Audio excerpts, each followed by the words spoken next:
ओम। पूज्य गुरुदेव का एक वाक्य कहीं कहीं मिलता होगा, मैं व्यक्ति नहीं विचार हूँ। ऐसा वाक्य कहीं मिला है सुनने को, मैं व्यक्ति नहीं विचार। और उनके विचार उनके साहित्यों में भरे पड़े हैं। पूरा वांग्मय, कोई ऋषि जब बांगता है और मैं समग्र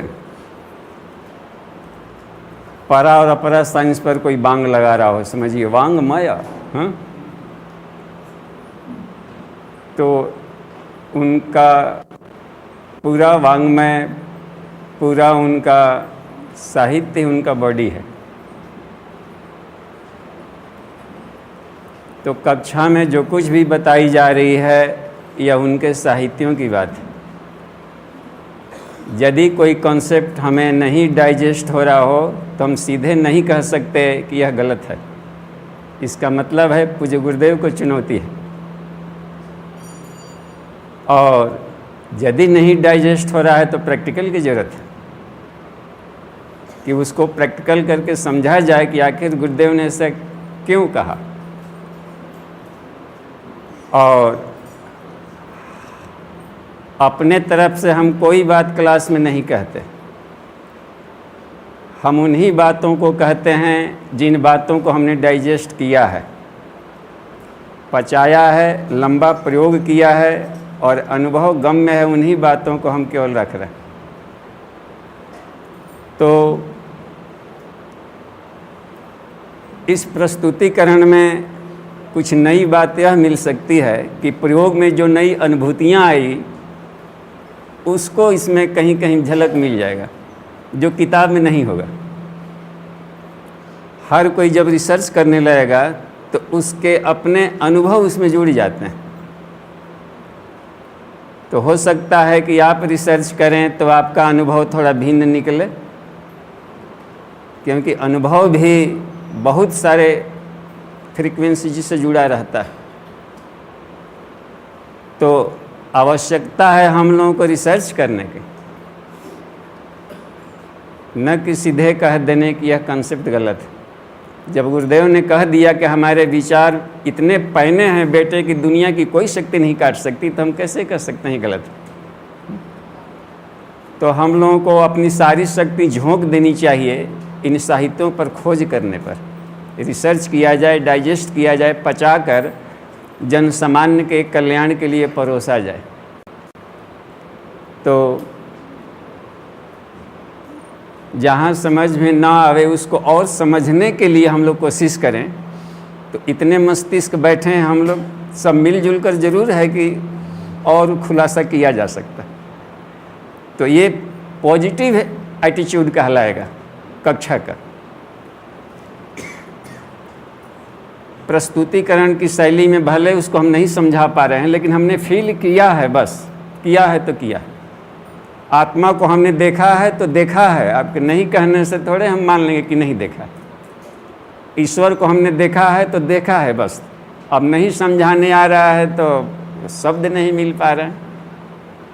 तो इस सिस्टम में कोशिश ये होगा कि जो कड़े कड़े शब्द हैं उसको डाइजेस्ट करने में कैसे सरल होते गए, तो उन पर अब कक्षा में बात रखी जाएगी। ठीक है, ओके। लेकिन प्रति प्रश्न जिज्ञासा बराबर बना रहे कक्षा में, क्योंकि और सरल करना जरूरी है। पूरा समझा जाए उसको हम 100 तरीक़ा से समझाएंगे, क्योंकि जब फील है तो समझाने में दिक्कत नहीं होगी। शब्द ढूंढ लाएंगे इधर उधर से, और ये निश्चित रूप से हर कोई पचा सकता, इतना सरल है टेक्निक। हाँ, तो अभी दूसरा बॉडी है इथरिक बॉडी। इसके बारे में जाने कि इसमें क्या कहा है गुरुजी ने। लिटरेचर भी हम बता देते हैं कहाँ पर हम शोध किए हैं। गायत्री के पंचकोशी साधना, बस एक एक कोर्स पर 5-5 साल कम से कम हमने इन्वेस्ट किया है। और अभी भी रोज़ यहाँ आते हैं आपके पास क्लास लेने, तो कम से कम 125 बार प्राणायाम करके आते हैं। और सभी 10 मुद्राओं को करते हैं जो जरा और मरण को नाश करने वाला है, यानी होल लाइफ आपकी जवानी को बनाए रखेगा। ऐसी कुछ मुद्राएं हैं जो कि इसी सेल में आएगा। प्राण है ना, प्राणी के बॉडी पर कमांड करने वाला। तो आप भी अपने स्टामिना को होल लाइफ बनाए रख सकते हैं। भीष्म पितामह भी इसी तरह की साधना किए होंगे। स्वेच्छाजीवी वही हो सकता है ना जिसको अपने प्राण पर नियंत्रण। गुरुदेव स्वेच्छाजीवी थे, प्राण पर नियंत्रण था, और प्राण ही गायत्री है। गायत्री महाविद्या यानी प्राण विद्या, बस।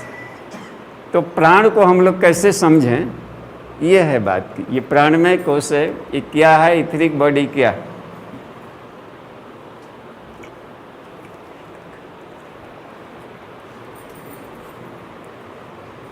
देखिए, गायत्री महाविज्ञान के तीसरे वाले भाग में अब अगला श्लोक अन्नमय कोश के बाद वाला कोश है, इसलिए दूसरा। और ये इसमें बताया है भगवान शिव जी ने पार्वती को कि हे पार्वती, ऐश्वर्यम पुरुषार्थस्य ओज तेजो जसस तथा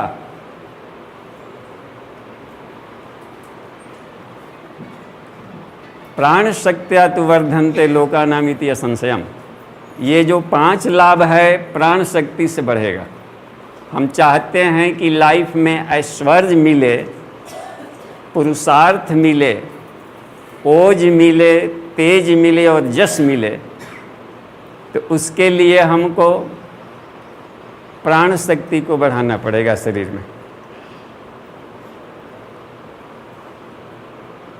प्राणमय कोश प्राण शक्ति वाला कोश है, खजाना जिसमें प्राण ही प्राण भरा हुआ है। अच्छा, तो इस प्राणमय कोश बना है कैसे, तो बताते हैं शिव जी। पंचभिस्तु महाप्राणे लघु प्राणस्य पंचभि। 5 महाप्राण और 5 लघु प्राण, एतैः प्राणमय कोश जातो 10 उत्तमा। इन 10 से उत्तम प्राणमय कोश बना। तो प्राण 10 हो गए वैरायटी के, और 10 के मिश्रण से जो बना है बॉडी, वह प्राणमय कोश है। तो हम लोग को जानना पड़ेगा कि 10 वैरायटी का प्राण क्या है। एक ही प्राण शरीर में जाकर 10 वैरायटी में बदल जाता है।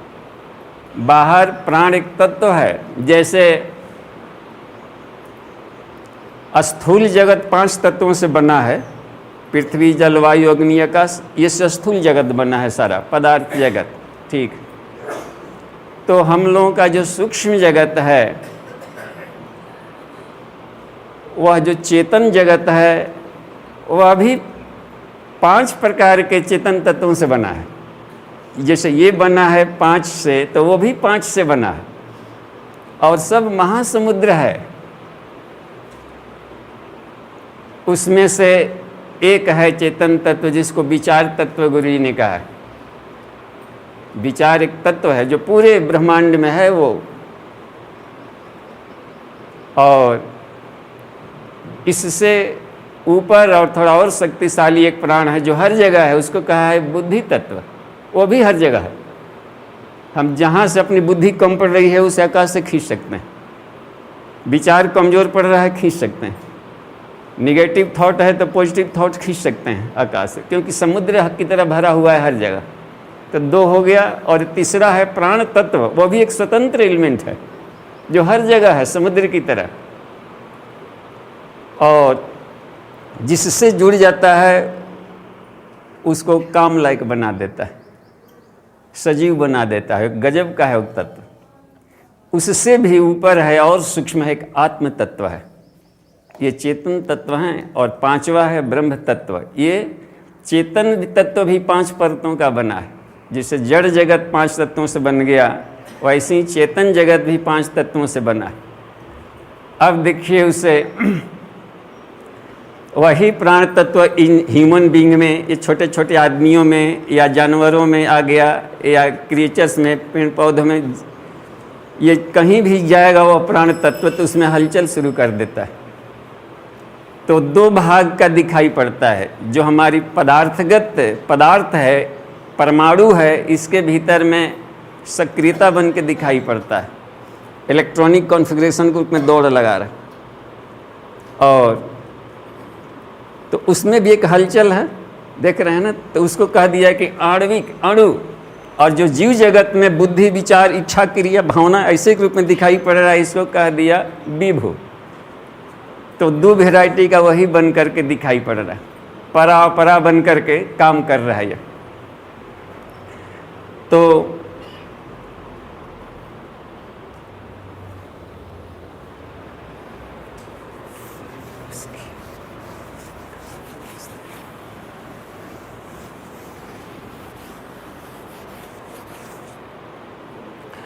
अब देखिए इसमें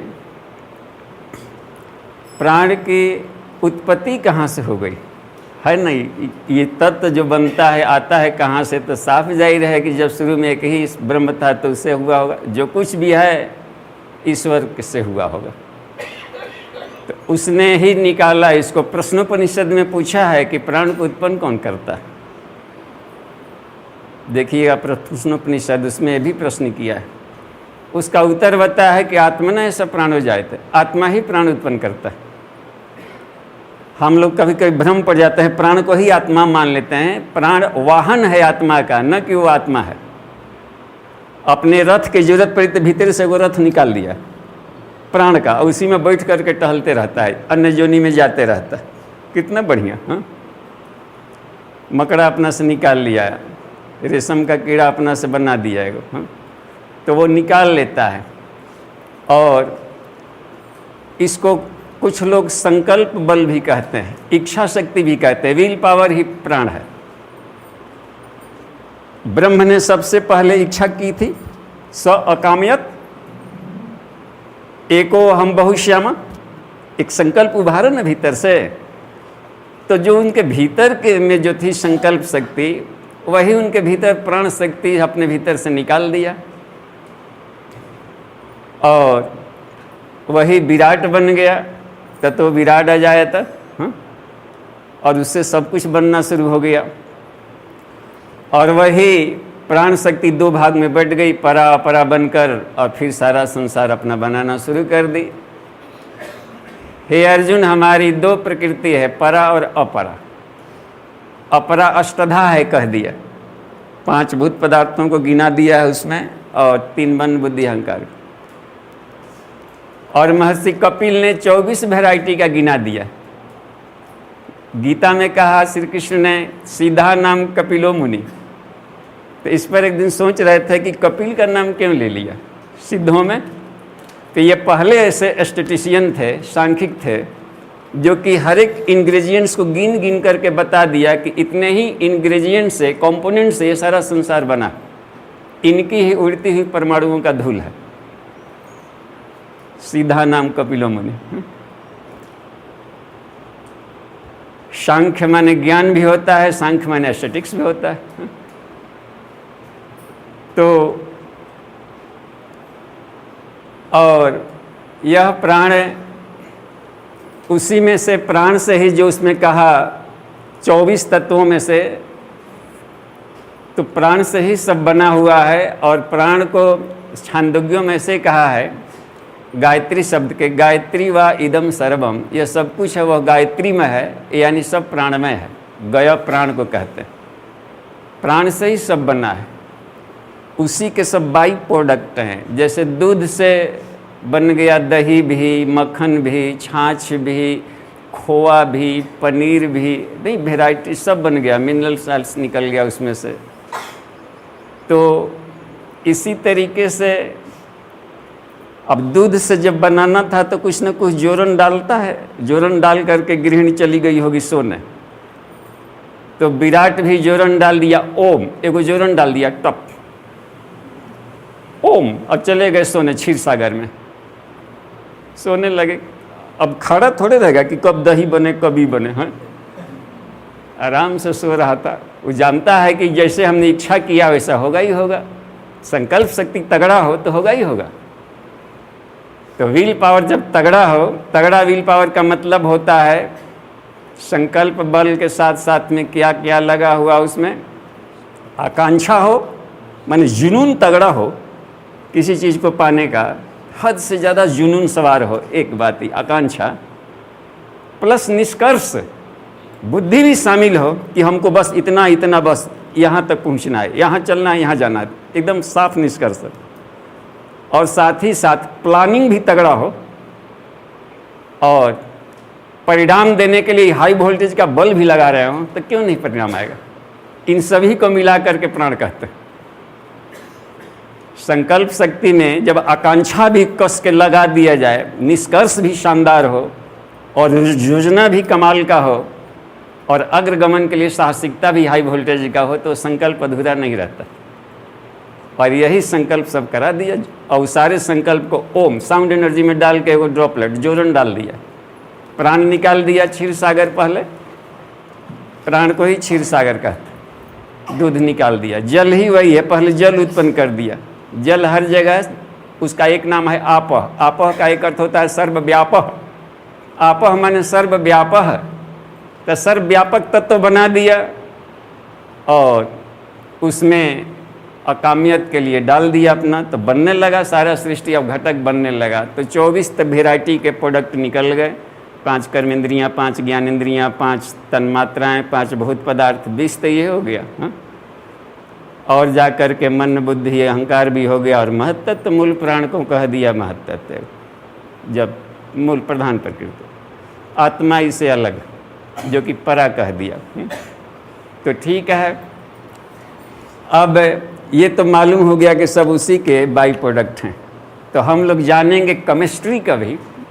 4th बॉडी में जब जाएंगे तो इसकी केमिस्ट्री समझेंगे कि मन कैसे बना। जब मन का केमिस्ट्री जान जाएंगे तो मन से ऊपर उठने का आसान तरीका फिर मिल जाएगा। अब मन परेशान नहीं करेगा कि हम जानते हैं ऐसे ऐसे मन बना है, तो ऐसे ऐसे मन को सुलझा लेंगे। मालूम हो कि स्वेटर ऐसे ऐसे करने से बुना है, तो उल्टा उल्टा करेंगे तो स्वेटर उभर जाएगा। तो ये तरीका है खाली जान लेना। तो वो हम लोग उलझ इसलिए जाते हैं कि केमिस्ट्री नहीं मालूम, अहंकार की क्या केमिस्ट्री है। तो अहंकार से ऊपर नहीं उठ सकते, उसका हम ट्रांसम्यूटेशन नहीं कर सकते। सेक्स की क्या केमिस्ट्री है, नहीं जानेंगे तो सेक्स को ट्रांसम्यूट नहीं कर सकते। ट्रांसम्यूटेशन वही व्यक्ति कर सकता है जो उसकी केमिस्ट्री को, यानी तत्व ज्ञान को बारीकी से जानता। और हे अर्जुन, जो हमें तत्व से जानता है वही हमें सही जानता है। आपको कौन पसंद है? कहा कि हमको ज्ञानी भी पसंद है, भक्त भी पसंद है, लेकिन ज्ञानी भक्त वो तो मेरा ही स्वरूप है। तो वो उसकी आस्था नहीं डिगेगी। तो हमको दोनों पर कमांड रखनी है इस पर, तो बहुत मज़ा आएगा। तो प्राण है, इसका जानकारी हम लोग लेते चलेंगे। तो अब इसमें देखिए, अथर्ववेद में एक दिन चर्चा आई थी कि एक दिन अथर्ववेद में एक प्राण सूत्र है। 11वां कांड में 10-10 कांड का एक वॉल्यूम है। 2 भाग मिलता है ना अथर्ववेद, 2 किताब में। तो 1 से 10 तक एक में दिया है और 11 से 20 तक दूसरे में दिया। तो 11वें में ही मिलेगा आपको एक प्राण सूत्र। प्राण के साइंस पर केवल चर्चा है इसमें। तो उसी में बताया है कि ओम प्राणाय नमो, उस प्राण को नमस्कार। यश सर्वम इदम बसे, जिसके बस में सारा संसार है। अब उसको आदमी जोड़ ले संपर्क, तो साफ है पूरे संसार पर कमांड कर लेगा, है ना। उस प्राण को नमस्कार जिसके बस में ये सारा सृष्टि चल रही है। यो भूतः सर्वेश्वरो, जो समस्त भूतों का, जीव जंतुओं का, भूत तत्वों का ईश्वर है। यस्मिन सर्वम प्रतिष्ठितम, जिसमें सब कुछ प्रतिष्ठित है, उस प्राण को नमस्कार। अब देखिए कितना कमाल की बात कही। और वह प्राण अग्न्य एव अस्मिन ब्रह्मपुरी जागृति, इस ब्रह्मपुरी में, इस बॉडी में प्राण की अग्नियाँ ही जागते रहती। तो आसान भी है, कहीं खोजने भी नहीं जाना, अपने बॉडी के लेबोरेटरी में घुस जाना है और प्राणों को आप कमांड कर लेना है। रिमोट कंट्रोल है ये बाहर के प्राणों से जोड़ने का। बाहर के समष्टि प्राण से अपने प्राण को जोड़ने का, ये सारे रिमोट पॉइंट है शरीर में। 24 तत्व हैं तो 24 गायत्री मंत्र के अक्षर हैं। सीधा नाम कपिलों में नहीं तो मंत्रों में गायत्री हो, और एक एक अक्षर एक एक तत्वों पर कमांड कर लेता है, और एक एक अक्षरों का शरीर में पॉइंट है। उस पॉइंट का रिमोट दबाएंगे तो वो तत्व पर अपना कमांड होगा, और यदि ऐसा नहीं रहा तो पदार्थ चेतना, जीव चेतना को अपने कमांड में रखेंगे, तो कहा जाएगा कि यह जीव बंधन में है। जब यह हम डोमिनेंट हो जाएंगे उस पर तो कहलाएगा कि बंधन मुक्त है। तो यही टेक्निक प्राणायाम में करना पड़ता है कि ये स्थिति हमको प्राप्त हो। और इसमें नचिकेता भी गया था जब यम के पास, तो प्राण विद्या को जानना चाहता, पात्रता की परीक्षा ली, फिर बताया तो उसमें 2 तरीके का अग्नि बताया है, त्रि नाचिकेताग्नि।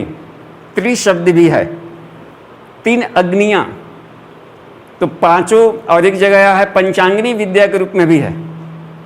तो जो उच्च कक्षा में चले जाते हैं कॉलेज में पीएचडी करने, तो वो पंचांगिनी विद्या पर अध्ययन करते हैं, क्योंकि एक ही विषय का ऊपर ढेर सारा हो जाएगा। सूक्ष्मीकरण माने उसको और छोटे छोटे और भी गहराई में जा कर के अन्य विषयों में जाना। नीचे तो साइंस एक ही किताब में रहता था, सामान्य विज्ञान। हाई स्कूल में थोड़ा गए तो 3-4 गो अलग हो गया, कॉलेज में गए तब अलग अलग हो गया, बायो केमिस्ट्री फिजिक्स मैथ, लेकिन सब अलग अलग होने लगा। और पीजी में गए तो फिर 1 गो में फिर 9 गो विषय होने लगे। कितना ये सूक्ष्मीकरण है। तो नीचे तो गायत्री माता 1 मुँह वाली थी, ऊपर सूक्ष्मीकरण 5 मुँह वाली हो गई, यानी उसका सब्जेक्ट भास्ट हो गया।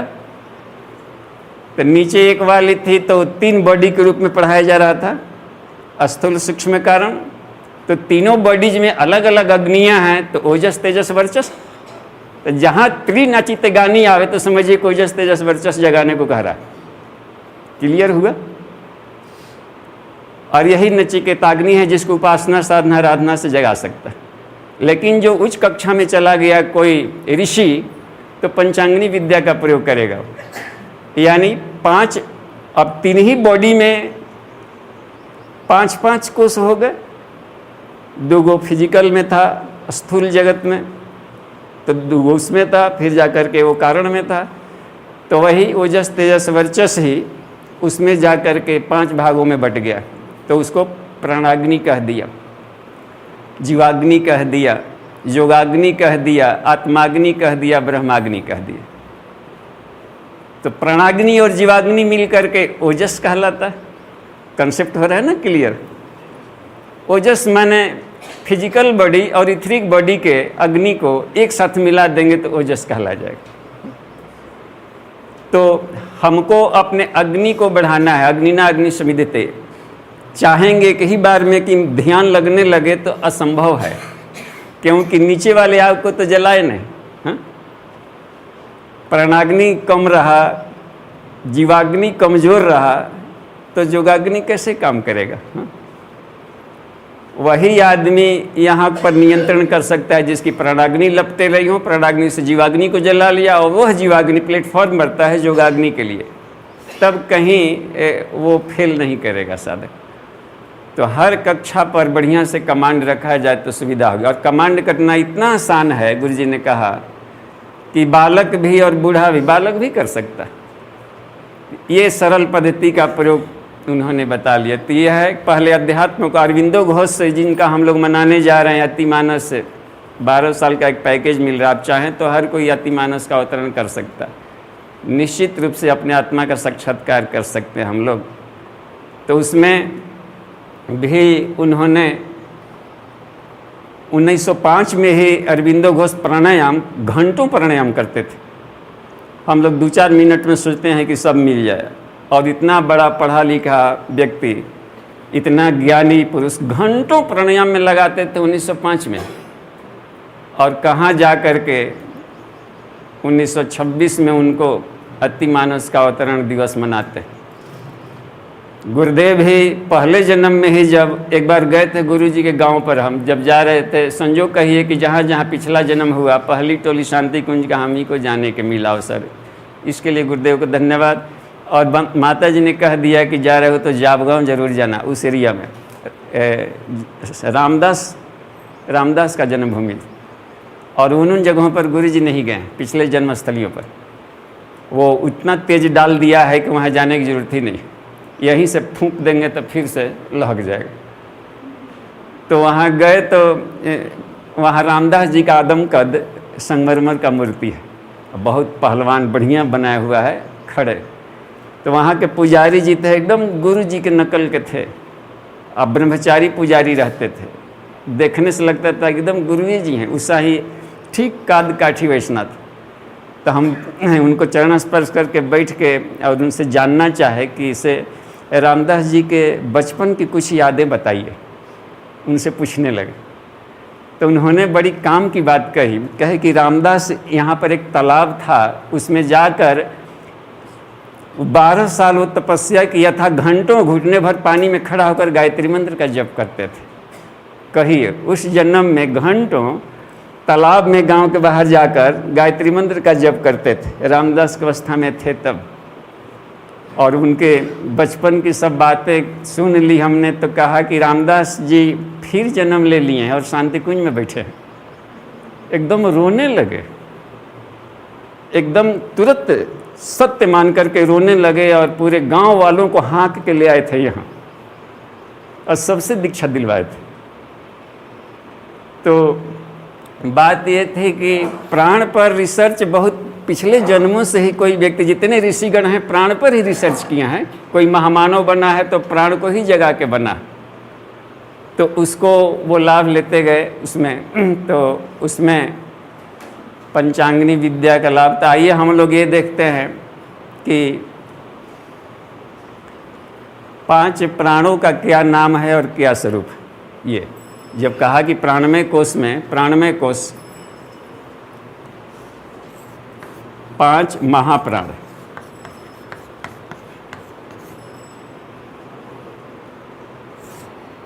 एक को जैसे प्राण, दूसरा अपान, तीसरा समान, चौथा उदान, और 5वां है बयान।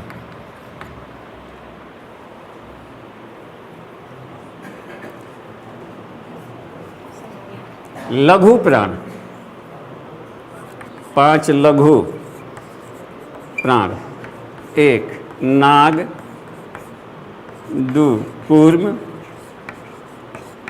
3 क्रीकल, 4 देवदत्त, 5 धनंजय।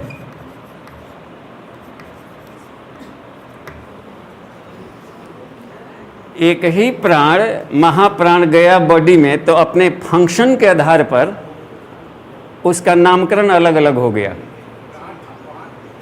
प्राण, अपान, समान, उदान और व्यान,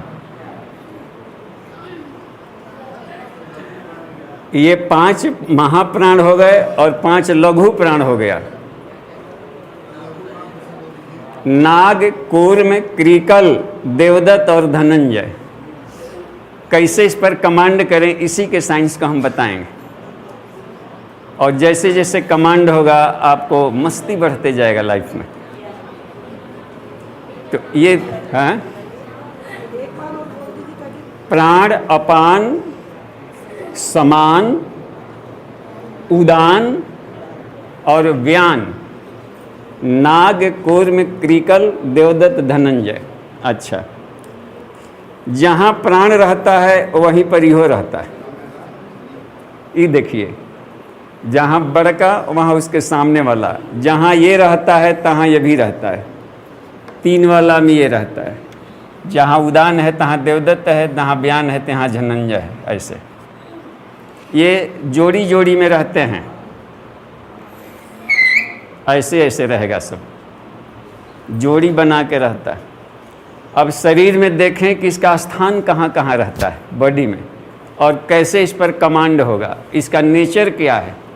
उस पर कमांड कर लेंगे तो लाभ क्या मिलेगा, कमांड नहीं करेंगे तो घाटा क्या होगा। जैसे जी रहे हैं जी रहे, अब क्या चिंता करना। तो चिंता करना, क्योंकि जी रहे हैं तो मज़े में नहीं जिएंगे, रोते कलपते हंसते, 2 दिन हंसेंगे 2 दिन रोएंगे, इस टाइप का होगा ऐसे लहर वाला। तो उसमें अब देखिए, इसमें इसका स्थान होता है हृदय स्थान, अनाहत में होता है अनाहत चक्र, अनाहत चक्र, यहाँ पर अनाहत चक्र, केवल हृदय माने ये वाला हृदय नहीं समझ लिया जाएगा, पेसमेकर वाला। अनाहत चक्र से मतलब है चक्र क्या है फिर, और उसमें तो बाद में आएगी बात। ये आएगा सीधा पानकुर में मूलाधार, मूलाधार चक्र में ये रहेगा हृदय चक्र, इसको कह देते हैं। ये है नाभि चक्र या मणिपुर कह सकते हैं इसके, नाभि चक्र, मणिपुर। समान और देवतत्व है कंठ, विशुद्धि, ये विशुद्धि में रहता है, और ये रहता है मस्तिष्क में।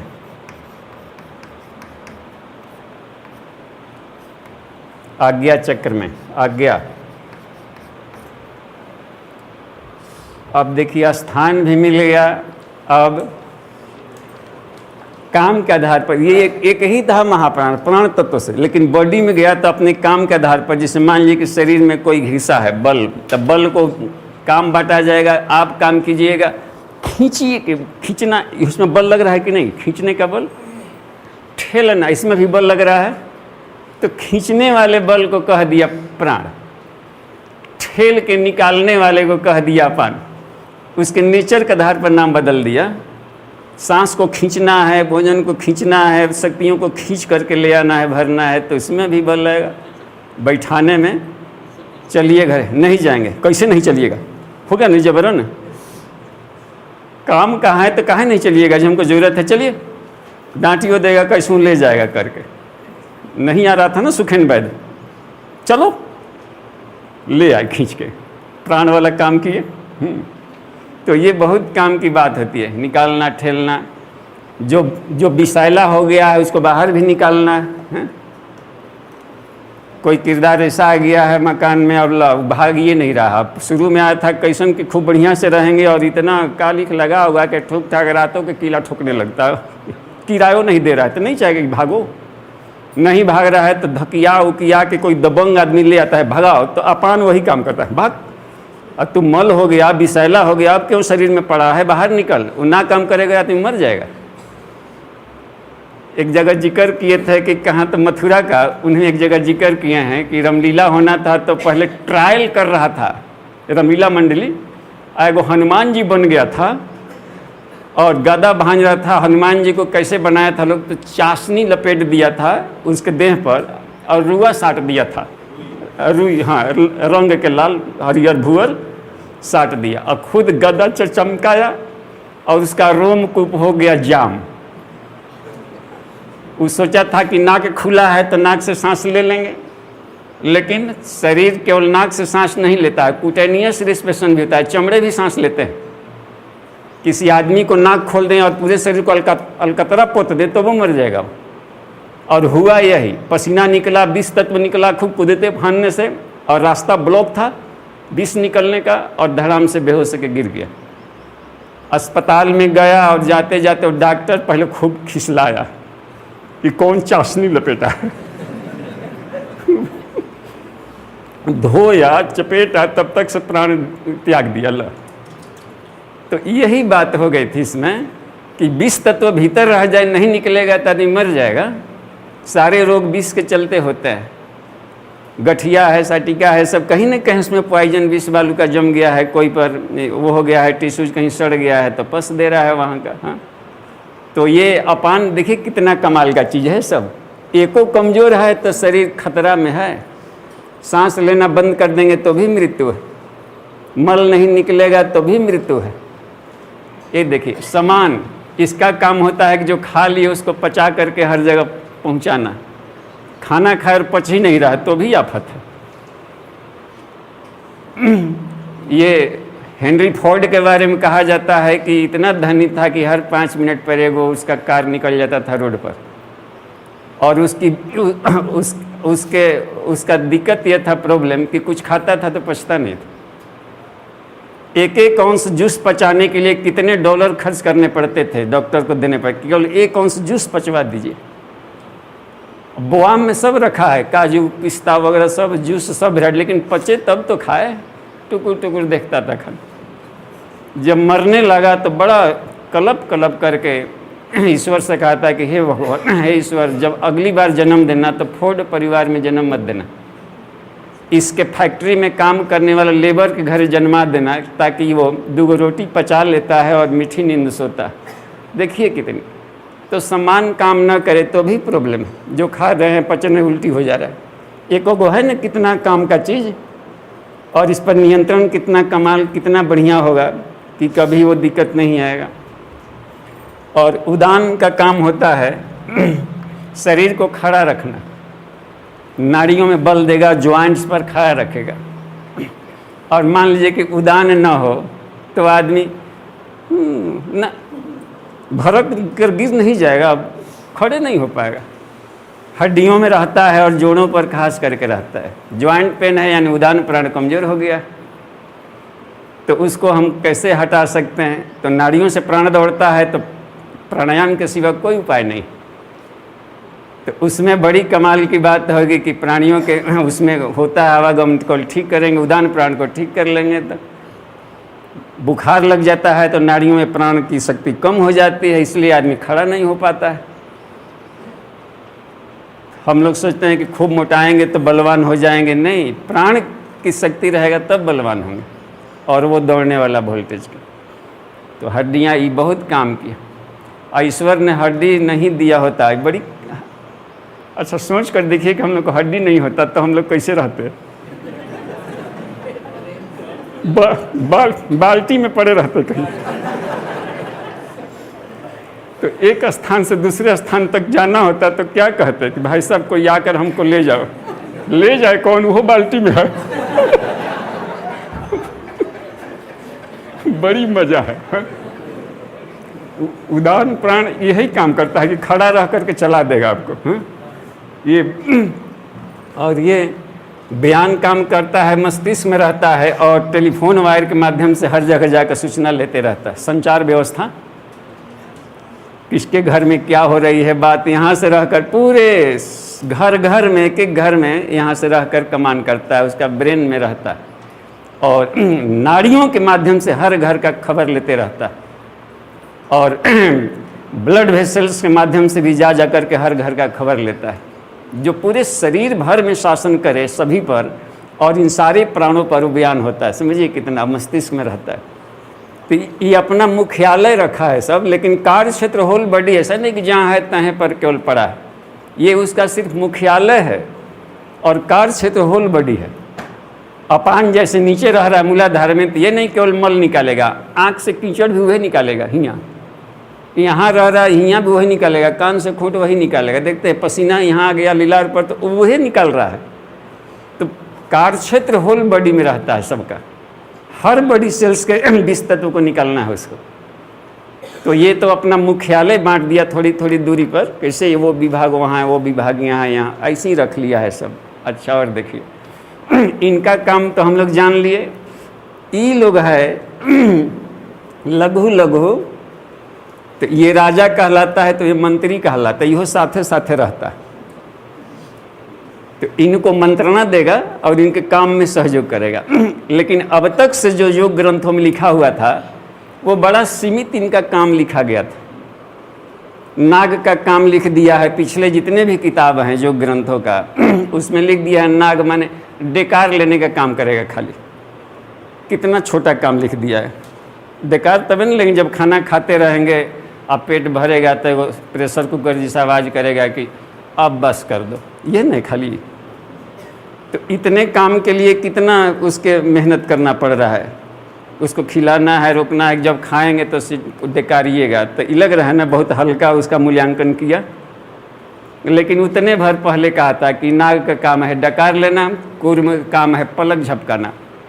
ये भाई पर चलाते रहता नाक पर बराबर, ये तो रात दिन काम कर रहा है, ऐसे नहीं कर रहा है, ऐसे ये ना करेगा तो सूख जाएगा आँख पर पानी, ये कुछ काम अधिक कर रहा है। तो इसका काम है, देखिए रहा है यहाँ और आँख के पलक झपका रहा है। इसके बारे में कहा क्रिकल क्या काम करता है, छींकता है, कुछ चला गया डस्ट पार्टिकल, इसके बदले में फेफड़े की तरफ एकदम 100 किलोमीटर का स्पीड से हवा फेंकेगा, छींक के निकालेगा। या साइनस वगैरह झाड़ना होगा तो कभी आपको साइनस हो जाए, सुबह में त्राटक कीजिएगा सूर्य पर तो उसको पिघाल करके छींक के निकालेगा। तो ये सब छींक छांकने का काम करता है। ये कौन बोल रहे हैं? पहले वाले लोग, गुरुजी नहीं, पहले वाले लोग बोल रहे हैं जो जोगी के नाम पर मशहूर थे।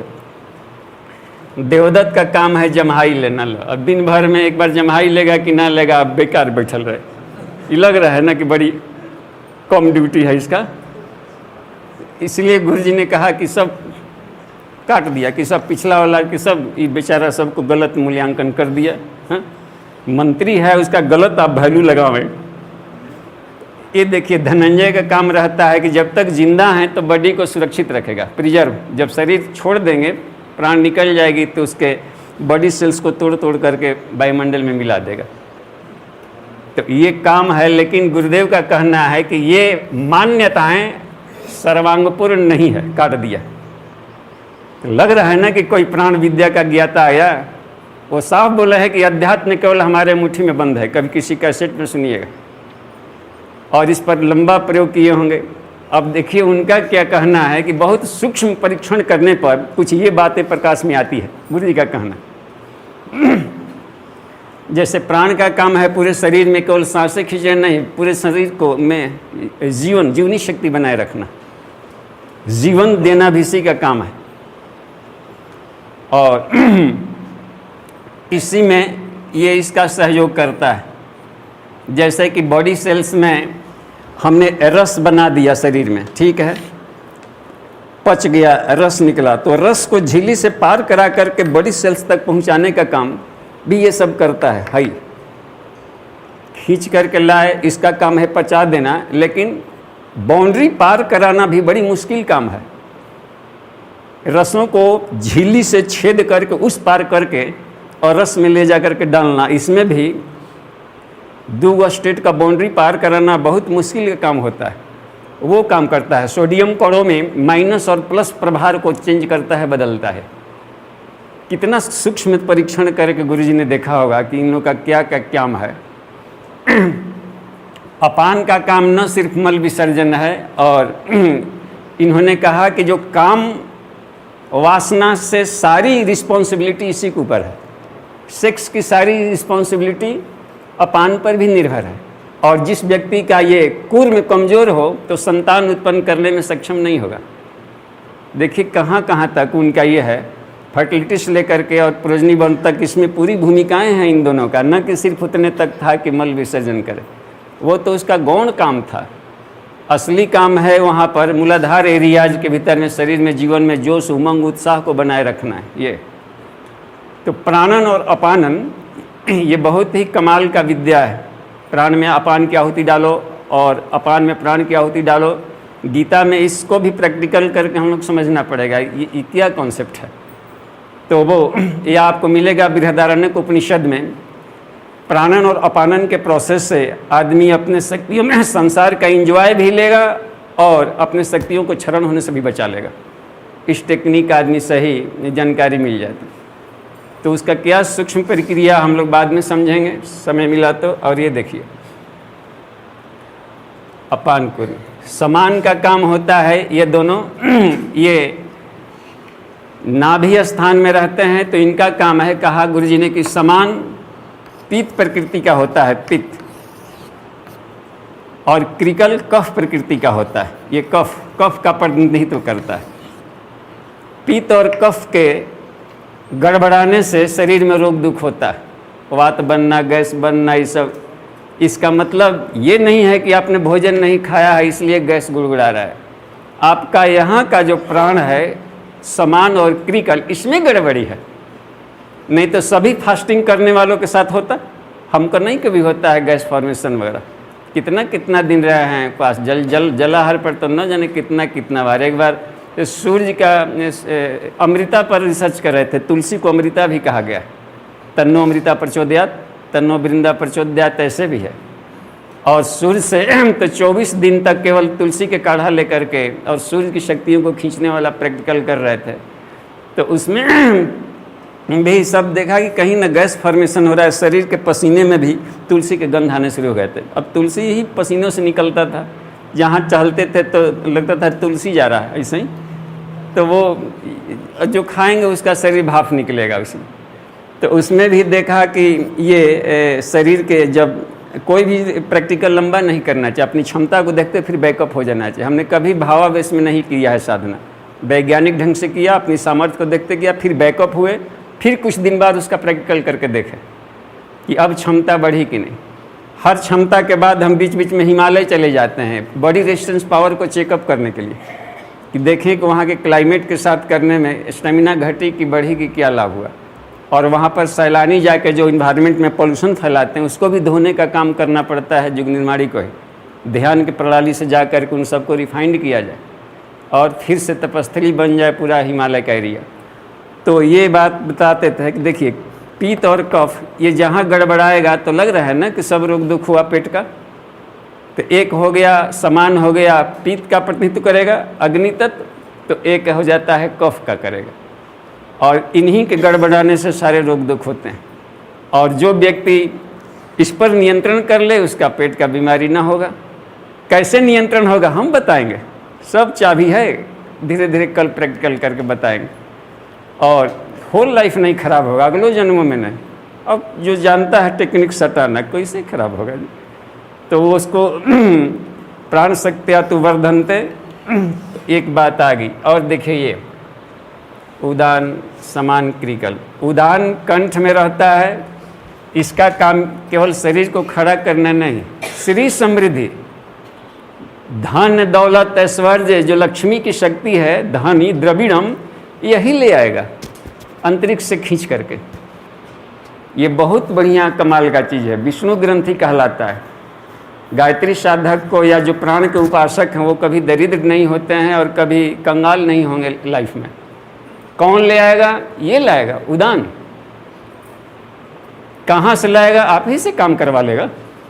जब प्राण है तो कहा कि तुम्हारी बुद्धि बढ़ा देगा और श्रमशील बना देगा, न्यूरो मस्कुलर कोऑर्डिनेशन करो, धन कमा लो, कराग्रे बसते लक्ष्मी।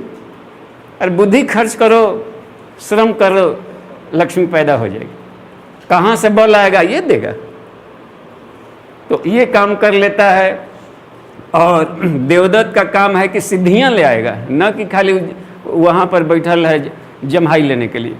जितनी सिद्धियां हैं, दूरदर्शन, श्रवण या ये सब अतीन्द्रिय ज्ञान, वो सारा ले आता है यही देवदत्त। तो कंठ में रहता है, देखते हैं कहाँ पर। तो ये इसका भी मुद्रा जब आएगी, इसमें प्राणायाम बंद मुद्रा। हम लोग प्राणायाम करते थे तो बंद नहीं लगाते, अब प्राणायाम प्लस बंद लगाएगा और ढेर साधक आगे भाग जाएगा 100 गुना। और जो प्राणायाम प्लस बंद प्लस मुद्रा लगा रहा हो तो उसका स्पीड तो 1000 किलोमीटर स्पीड से हो जाएगा।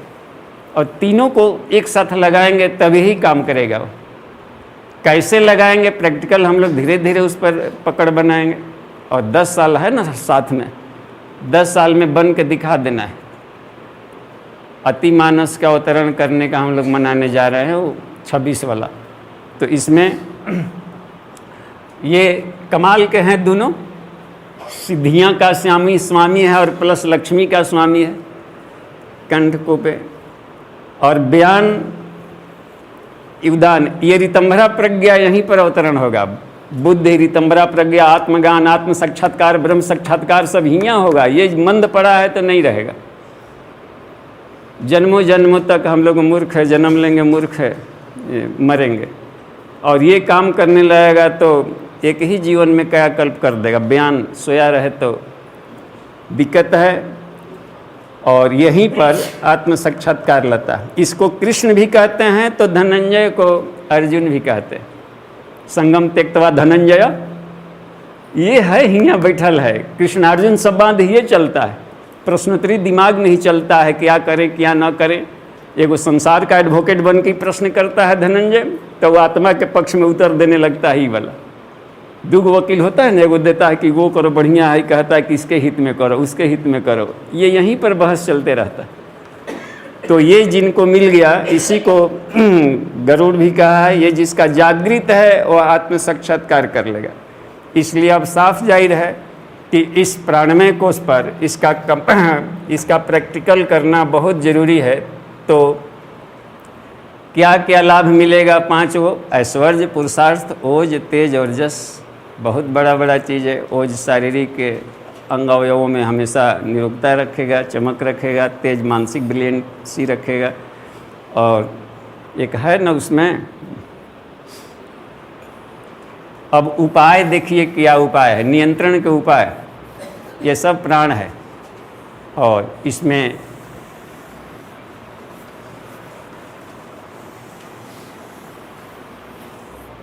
उपाय लिखिए।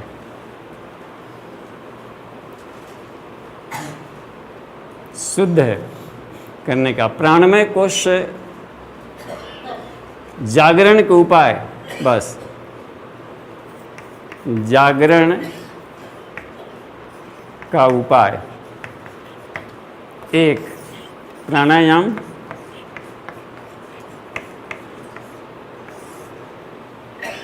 2 बंध, 3 मुद्रा,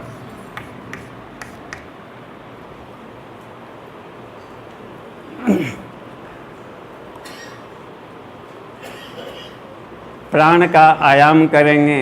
एक तो ये करना होता है कि प्राण तत्व को हम विस्तार करें, आयाम दें उसको। थोड़े से केंद्र में दबा पड़ा था तो उसको फोड़ करके बाहर निकालें, और कम पड़ा है तो ऊपर से खींच के बटोरें, भरें, बढ़ावें। प्राण, जिसे प्राण शब्द का इसमें कहा प्राण, तो इसमें प्र उपसर्ग हो गया, ये उपसर्ग है, प्लस अन्न। अन्न कहते हैं जीवनी शक्ति को, तो जीवनी शक्ति को ही प्राण कहा जाता है। ये अन्न भी अन्नो वही ब्रह्म है। तो जीवनी शक्ति पोटेंशियल एनर्जी के रूप में भोजन में है। खाने पर टनाटन हो जाता है नहीं आदमी, कमजोरी है तो जूस पी लीजिए, कमजोरी है तो खाना खा लीजिए। तो कहाँ से आ गया प्राण? तो अन्न में जो पोटेंशियल एनर्जी के रूप में सोया था वो आकर भीतर में अपना बढ़ा दिया। पानी दे दीजिए तुरंत, तो तुरंत आदमी ताज़ा हो जाता है। सुस्त पड़े हो तो तुरंत आदमी नहाते ही चेयरफुल हो जाता है। तो ये सब अन्न है। अन्न हम लोग केवल भोजन को ही मानते हैं। आपो व अन्नम, जल भी अन्न है। तेजो व अन्नम, तेज भी अन्न है। तत्व शुद्धि में 5 जो हमको शरीर में जरूरत है, 5 अन्न है। अपने अपने स्टेज में 5 को हम ले सकते हैं, और होल बॉडी ले सकता है। जब प्राणायाम हम लोग जानना शुरू करेंगे इसमें प्राणाकर्षण में, तो आपको लगेगा कि पूरा होल बॉडी भोजन करता है। अभी तो इतने में दिक्कत हो रहा था ना कि खाली आते पेट से हम लोग खाते हैं।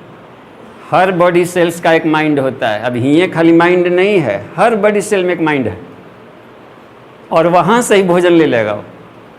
और माइंड आकाश तत्व से लेता है, तो आकाश कहाँ है? तो हर बॉडी सेल में आकाश है। आप एक परमाणु लें छोटा सा, तो छोटे परमाणु में भी न्यूक्लियस है और इधर इलेक्ट्रॉन्स घूम रहा है। तो जो फर्स्ट ऑर्बिट है, तो न्यूक्लियस से लेकर फर्स्ट ऑर्बिट की दूरी उतना ही है जितना पृथ्वी से सूर्य तक की दूरी है। तो यहाँ आकाश के सिवा कुछ है ही नहीं संसार में। अहम जगद्वा सकलम शून्यम व्योम समम सदा, आकाश के समान मैं और सारा संसार शून्य है, और यहाँ पर और कुछ नहीं। तो ये आगे मिलती जाएगी जानकारियाँ, तब जाकर जब निचली कक्षा में ही इतना होने लगेगा दिक्कत, तो ऊंचा वाला क्लास में तो परा विद्या कैसे हम लोग पकड़ पाएंगे, जब भावना का पकड़े में नहीं आएगा। अब भावनाओं से खेलना होगा आगे। तो अभी तो हम लोग नीचे वाली कक्षा का हम लोग लाभ ले। पहली मंजिल में ही दिक्कत पड़ रहा था, तो वो अब देखिए। तो प्राण तत्व भी इसी तरीके से हर बॉडी सेल्स में है। विद्युत, इलेक्ट्रिक, बायो इलेक्ट्रिक है, और बायो इलेक्ट्रिसिटी कहाँ पर है? शरीर के हर बॉडी सेल में है। न्यूक्लियस कमांड करता है, बिजली देता है हर बॉडी सेल को वहाँ। इसके अलावे आपका माइटोकॉन्ड्रिया, पावर हाउस हर बॉडी सेल में है।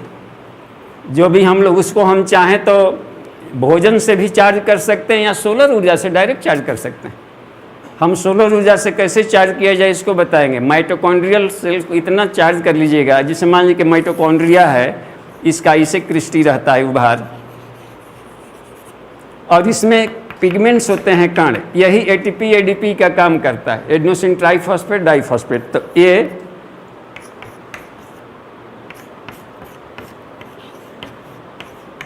एगो फॉस्फेट निकल के ऊर्जा दे लिया तो डाई बन गया, फिर एगो ले लिया तो वही ट्राई बन गया, ट्राई से डाई, डाई से ट्राई होते रहता है, खाते जाते हैं, टनाटन हुए, ऊर्जा एडजस्ट किए तो फिर एगो निकला, एटीपी एडीपी करते रहता।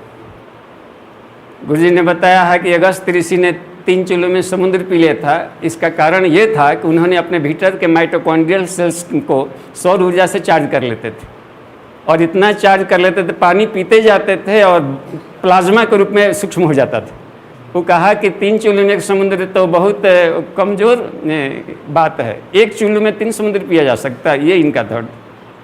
तो समझिए कितना तगड़ा होता है, इसको किया जा सकता है। और यदि उसको आदमी बढ़ा ले महामुद्रा की क्रिया से तो पाचन प्रणाली को वो कमजोर नहीं होगा। और उसकी टेक्निक बताए थे, वो विदेश का कोई दूसरा व्यक्ति प्रैक्टिकल करके जठराग्नि बढ़ा कर इतना कर लिया कि अगला 6 महीना में पूरा ट्रक खा गया। लिखे थे अखंड ज्योति में, नट बोल्ट टाइट टूब खाते खाते नोच नोच के पूरा ट्रक खा लिया। तो इतना जब जठराग्नि बढ़ सकता है तो हम लोग कम से कम जो भोजन खाते हैं वो तो पचावें, इतने भर हम लोग करने काफ़ी है। हाँ, दूध पीकर पचा ले, वो कर ले। तो ये देखिए कहाँ से, तो ये सभी का जो पावर हाउस है, तो इसका प्राण का केंद्र कहाँ है? मूलाधार में। पूरे जो होल बॉडी का मुख्यालय मूलाधार केंद्र में।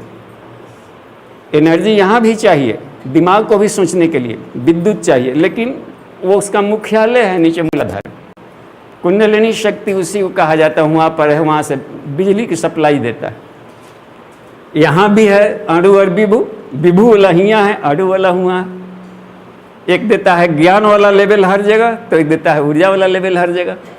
डाइपोल के रूप में बॉडी में काम करता है, सब काम बांट लिया है अपना। तो ये इसमें सहस्रार में रख लिया, एक मूलाधार में रह गया। इसलिए एक को शिव कह देते हैं, एक को शक्ति कह देते हैं, सामान्य सी बात है। एक को बीर्ज कहते हैं, एक को रज कहते हैं। रज लाल होता है, माने ब्लड नहीं, लाल कह दिया जाता है एनर्जी लेवल को। रुद्रगण ये तो सिर्फ वेव्स है, सिर्फ फ्रीक्वेंसी और वेवलेंथ है, कलर तो होता नहीं संसार में कहीं। सिर्फ वेवलेंथ फ्रीक्वेंसी को चेंज कर देंगे, कलर स्वतः प्रकाश का चेंज हो जाएगा। तो वो इसमें अब देखिए, ये तो इसका केंद्र हो गया। प्राणायाम में अब हम लोग इसको देखते हैं।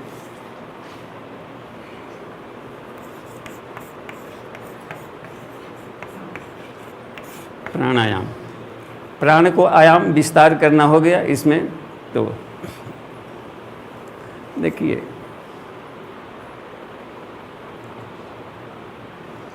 प्राणों को एक तो है शुद्ध करना, दूसरा उस पर नियंत्रण करना, और तीसरा उसका एप्लीकेशन करना, विस्तार देना। तीनों काम करेंगे तो त्रि हुआ, और गया माने प्राण, गा या त्रि। इस प्राण को हम परिशोधित करना जाने। परिशोधित माने डाउनवर्ड फ्लो को मोड़ करके अपवर्ड फ्लो करें, एक तो ये हो, और दूसरे की उसके ऊर्जा पर नियंत्रण करके विभिन्न क्षेत्रों में हम काम लें। प्राण का अपग्रेडेशन बहुत जरूरी है, शुद्धिकरण। केवल उपास्य प्राण उन्हीं के कहा है जो ऊर्ध्वगमन हो, दोनों दिशा में दौड़ता है प्राण। तोड़ फोड़ में भी, मारकाट में भी, बदमाशी में भी लगेगा, और जीवन को ऊपर उठाने में भी, ये करने में।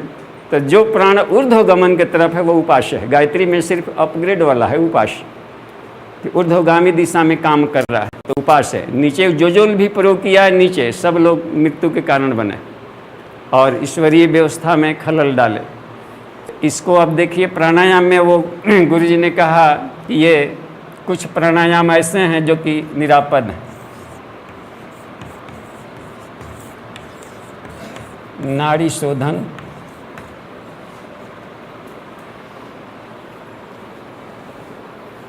दूसरा प्राणाकर्षण।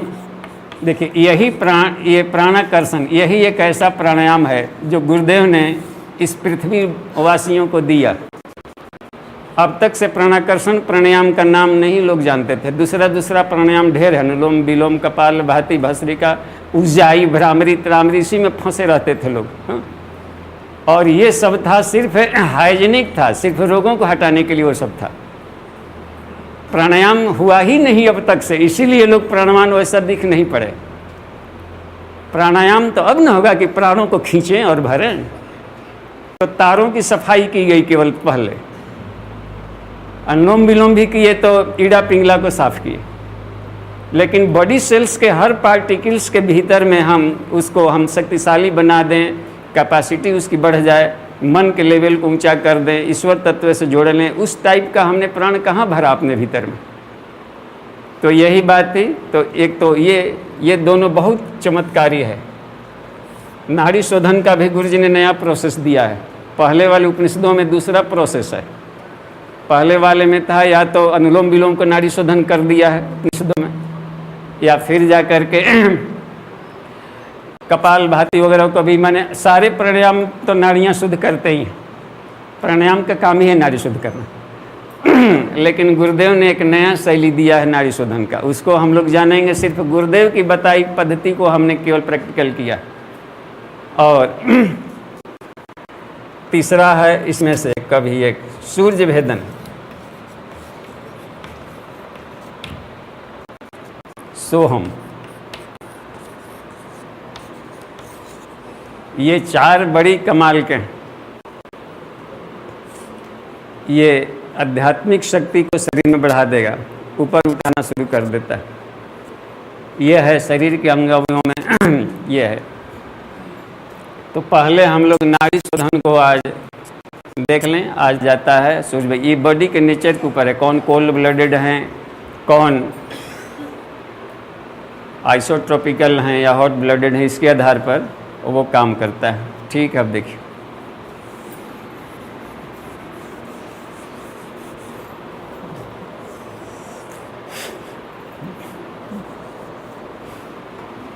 नाड़ियाँ। देखिए नाड़ियों के पर नाड़ियाँ 72,000 मुख्य है। देखिए 72,000, 10 प्रधान,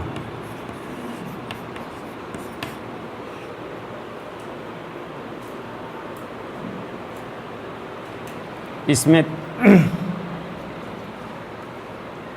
इन 10 का नाम जानना जरूरी है। 72,000 में से 10 का नाम जानना जरूरी है। नाम न भी मालूम हो तो उसका रास्ता जानना जरूरी। कौन रोड कहाँ से जाकर कहाँ पर पहुँचेगा, तभी ना हम गाड़ी में बैठेंगे। जोधपुर टू हावड़ा, हरिद्वार टू पुणे, जानू मालूम होना कि कौन गाड़ी कहाँ जाती है, नहीं तो उल्टा पुल्टा बैठ जाएंगे। तो ये बहुत जानना है। तो 10 गो है तो रंग महल के 10 दरवाजे है ना गीत में, या दशरथ कहते हैं इसको। न जाने कौन सी खिड़की खुली थी, प्राण निकल गया। तो इसमें से तो 10 है तो इसका नाम इसमें ऐसे कर लेते हैं। सुषुम्ना 1, 2, ईड़ा 3, पिंगला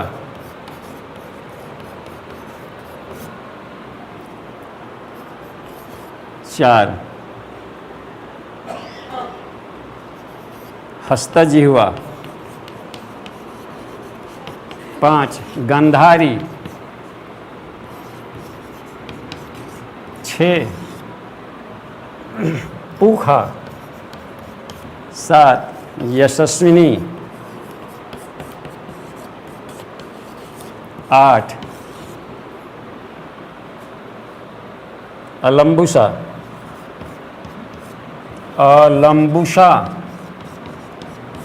9, कुहू